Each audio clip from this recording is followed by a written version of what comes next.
సుమన్ టీవీలో మీ personal and business promotions కోసం కింది నెంబర్కి కాంటాక్ట్ చేయండి. సుమన్ టీవీ మన ప్రస్తుతం పవన్ కళ్యాణ్ గారి ఇంటి దగ్గర ఉన్నాము చేబ్రోల్లో.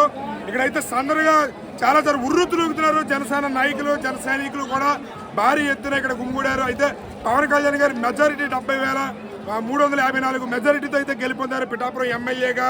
అయితే ఇప్పుడు ఇక్కడ పవన్ కళ్యాణ్ గారికి సంబంధించి పిఠాపురం చేబ్రోలు ఇంటి ఓనర్ అయినటువంటి మనకి నాగేశ్వర గారు ఉన్నారు. ఆయన అడిగి తెలుసుకుందాం.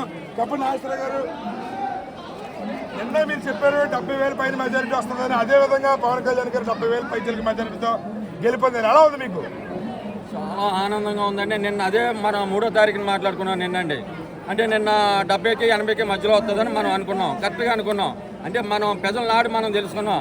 ఆ వైసీపీ వాళ్ళు డబ్బులు జల్లుకోవడమే కానీ వాళ్ళకి ఈ నాడు అన్నది ఏ డబ్బులు జల్లుకోవడం ఉన్నాయని జల్లుకోవడం తప్ప వాళ్ళకి పెద్దల నాడు తెలియలేదు వాళ్ళకి. అయితే పవన్ కళ్యాణ్ గారు అధపాతాళాలకు తొక్కేస్తారన్నారు వైఎస్ఆర్సీపీ పార్టీని. అదేవిధంగా